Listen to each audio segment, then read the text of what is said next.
Hello, मी हर्षा. तर आज सर्वांचाच पारायणाचा पहिला दिवस होता. तुम्हाला माहीत आहे का, पारायण करण्याच्या बऱ्याच काही नियम व अटी आहेत. त्यातले एक म्हणजे टिकली न लावणे. पण यामागचं कारण नक्की काय हे बऱ्याच जणांना माहीत नाही. अगदी मला सुद्धा नव्हतं माहिती. आज माझा पहिलाच दिवस होता आणि तिथे आम्हाला काही नियम सांगितले. तर माझी सुद्धा एक्साइटमेंट वाढली की बाबा नक्की काय कारण असेल टिकली न लावण्यामागे.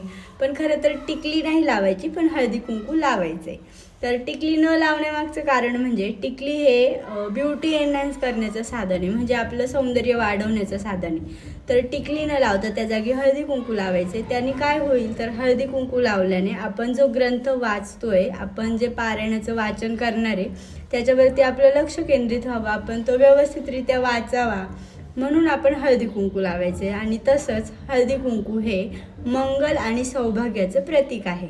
ही गोष्ट तुम्हाला माहीत होती का, किंवा याच्या मागे अजून काय कारण आहे ते तुम्हाला माहीत आहे का? मला कमेंटमध्ये नक्की सांगा.